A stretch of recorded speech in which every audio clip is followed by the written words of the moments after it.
तीस्ता से परिवार है, वो कांग्रेस के इशारे पे, कांग्रेस के फंडिंग से चलते, आपको भी दिया होगा मोदी ने फंडिंग, तो आप इस तरह जिस तरह मोदी देखिए, मुझे मोदी से, मैंने कहा ना मैं कभी बीजेपी के पास फटकी हूँ। कोई नहीं दिल्ली में कह सकता कि उन्होंने मुझे कभी भी बीजेपी के ऑफिस के आसपास फटकते, कभी उनकी पार्टियों में जाते, कभी उन्होंने मुझे न्योते दिए हों, कभी हुआ ही नहीं।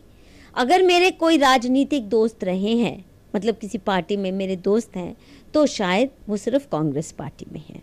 मेरे कई अच्छे अच्छे दोस्त हैं, और क्योंकि महात्मा गांधी की पार्टी है, अगर कोई पार्टी है जिसके साथ मुझे एक इंटेलेक्चुअल लगाव है, मैं खुद को महात्मा गांधी की अनुयायी तो नहीं कह सकती, पर उनके आदर्शों को देश के लिए उचित आदर्श मानती हूँ, और अपने लिए भी।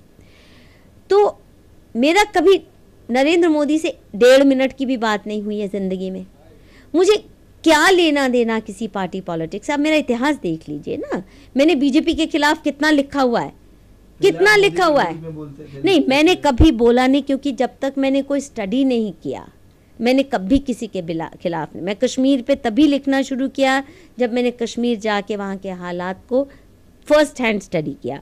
मैंने दंगों पे तभी लिखा, चाहे मुंबई के, चाहे दिल्ली के, चाहे मेरठ के, चाहे मलियाना के, जब मैंने फर्स्ट हैंड स्टडी किया। जहाँ मेरी फर्स्ट हैंड स्टडी नहीं, मैं कभी नहीं बोलती। और गुजरात पे भी मैंने इसीलिए बोलना शुरू किया। कितने समय से आपने अभ्यास किया गुजरात पे? ये पिछले 2012 का चुनाव किस महीने में था? दिसंबर में। हाँ, तो उससे 1 आध महीने पहले से मैंने कुछ जुटाना शुरू कर दिया समझने के लिए। 1 महीने में आपको पूरा गुजरात? नहीं, बिल्कुल नहीं। मैं कह रही हूँ एसआईटी की रिपोर्ट ने जो मजबूती दी, मुझे गुजरात नहीं समझ आया। फिर जो मैंने इंटरव्यूज़ ली मुसलमानों की, आई लंबी, वो जो इंटरव्यूज़ हैं 6-6 घंटे, 7-7 घंटे की वीडियो रिकॉर्डेड है। ये कोई ऐसे नहीं छुटकी फुटकी हिट एंड रन जर्नलिज्म। अभी भी मैं वही स्टडी करने आई थी, उन इलाकों में जा रही थी जहाँ बीजेपी के टिकट पे पंचायत में, म्यूनिसिपल कॉरपोरेशन में लोग मुसलमान जीते हैं। तो मैं समझने की कोशिश कर रही हूँ कि कैसे ये हुआ कि बीजेपी की टिकट पे मुसलमान, अब जैसे वालसब में 27 में 27 बीजेपी के कैंडिडेट जीते हैं, उसमें से 24 मुसलमान हैं। अब ये नेशनल मीडिया में क्यों नहीं डिस्कस हो रहा, मुझे ये बताइए। मैं तो स्टडी करने के वहाँ जाने आई हूँ, इसलिए आई थी, कोई मोदी से मिलने नहीं आई। मैं गांधीनगर गई, कुछ और अफसरों से मिली, मैंने तो मोदी से टाइम भी नहीं मांगा, ना मैं मिलने की इच्छुक हूँ। मैं तो बीजेपी के पार्टी ऑफिस में कभी नहीं गई। तो मुझे कोई पार्टी पॉलिटिक्स से नहीं, मुझे हिंदुस्तान से वास्ता है। और ये देश, जिस तरह उन्होंने गुजरात का विकास किया, देश का भी विकास कर सकते हैं। देखिए, वो कर सकते हैं नहीं करते, वो ऊपर वाला जाने, उनके मुकद्दर में क्या लिखा है। मैं उनकी कोई भाग्य विधाता हूँ नहीं, मुझे इस तरह की पतंगबाजी नहीं करनी है, और ना मैं कोई उनकी तरफ से कैंपेनर हूँ। पर अगर मैं कन्विंस हो गई कि जो मैं देख रही हूँ वो पूरी तरह से सच है, अगर मैं कन्विंस हो गई, I am in the process of studying. अभी जो मैं कह रही हूँ एसआईटी रिपोर्ट के आधार पे और औरों से बात करके, तो ये स्पष्ट है कि मोदी बेदाग है। ये एसआईटी रिपोर्ट कह रही है, मधु किश्वर कहने की औकात नहीं रखती। एसआईटी रिपोर्ट की भी अगर आप बात नहीं मानेंगे, जो सुप्रीम कोर्ट की निगरानी में हुई, जहां पूरी कोशिश की गई कि इसको दागी सिद्ध करने की, तो फिर किसकी मानेंगे, खुदा की, या फिर अब प्रेसिडेंट बुश को ले आइए या अमेरिका के किसी कोर्ट को ले आइए, मुझे तो मालूम नहीं। ये हर वक्त घूमते रहते हैं ना जो इंटरनेशनल ग्लोब ट्रॉटर्स, उनसे कुछ और कोर्ट का इंतज़ाम करवाइए। तो ये इसके बलबूते पे मैं कह रही हूँ कि उसको बेदाग एसआईटी रिपोर्ट ने सिद्ध किया। अब उस रिपोर्ट को आप डिस्कस करना नहीं चाहते, सिर्फ टीस्टा सेटलवाड की और इनके साथियों की बयानबाजी पे आप उस व्यक्ति को, और जैसा किसी ने कहा, उसको दागी सिद्ध करना चाहते हैं, दोषी सिद्ध करना चाहते हैं। इस देश ने अजमल कसाब को भी फेयर ट्रायल दिया, अब मोदी को ट्रायल भी नहीं देना चाहते, फेयर ट्रायल तो छोड़ो। इतना घोर अन्याय खुदा के लिए करना। बात होती है तो भी विरोध होता है। ये आज तक बताइए, कभी टीस्टा सेटलवाड ने किसी पाकिस्तानी डिक्टेटर को कहा कि इसको अमेरिका मत जाने दो? किसी आईएसआई चीफ के खिलाफ मुहिम छेड़ी? कभी किसी सऊदी डिक्टेटर के खिलाफ मुहिम छेड़ी?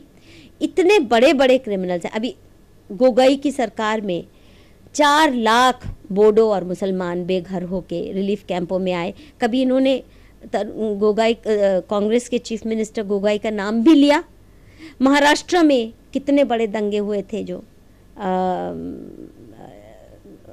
1990 के दशक में, जो बॉम्बे ब्लास्ट के बाद जो दंगे हुए, कभी इन्होंने कहा कि जो चीफ मिनिस्टर था उसको सिद्ध कर दो आप दोषी और उसको नहीं जाने दो। और वो भी उस वक़्त इन्होंने कैंपेन छेड़ी जब प्रेसिडेंट बुश अमेरिका के राष्ट्रपति थे। प्रेसिडेंट बुश जैसा कौन होगा जिसने कहर ढाया हो मुस्लिम वर्ल्ड पे उसकी पॉलिटिक्स ने? वो कोई ह्यूमन राइट्स का सबसे बड़ा नुमाइंदा है जिसके दरबार में जाके आप एक इलेक्टेड चीफ मिनिस्टर को जलील करते हैं कि इसको इंटरनेशनल क्रिमिनल करार कर दो, जब एक भी कोर्ट ने उनके खिलाफ कोई जजमेंट नहीं दिया। मैंने कहा ना, अजमल के साहब को भी फेयर ट्रायल मिला। ये तो ट्रायल से पहले चाहते हैं कि टीवी स्टूडियो के वर्डिक्ट के आधार पे इनको फांसी पे लटका दिया जाए, तो जाहिर है लोगों को अखरने लगेगा।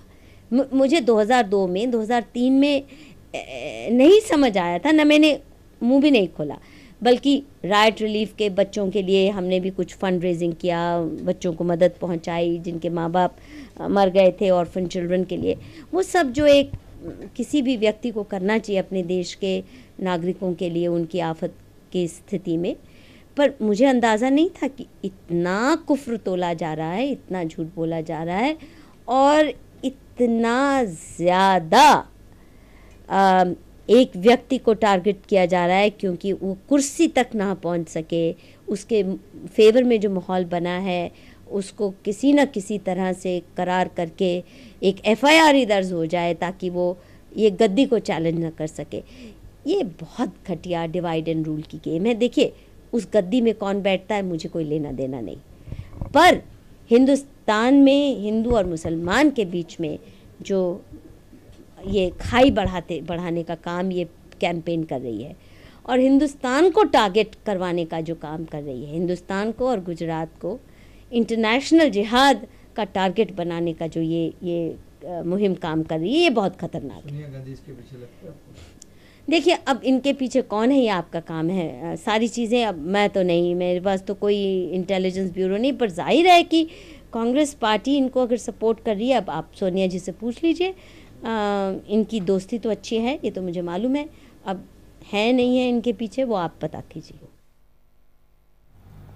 तो આદા જાણીતા પત્રકાર અને સમાજસેવી મધુ કિશોર સાથેની અમારા રિપોર્ટર હિતેન્દ્ર બારોટ સાથેની મુલાકાત, જેમાં તમને નરેન્દ્ર મોદી, ભાજપ, કોંગ્રેસ, તીસ્તા શેતલવાડ, વિકાસ ન્યાય વગેરે વગેરે મુદ્દાને લઈને ખૂબ જ ખુલીને જે પ્રકારે ચર્ચા કરી તે। દર્શક મિત્રો, વધારે સમાચાર માટે જોતા રહો ગુજરાત ન્યૂઝ।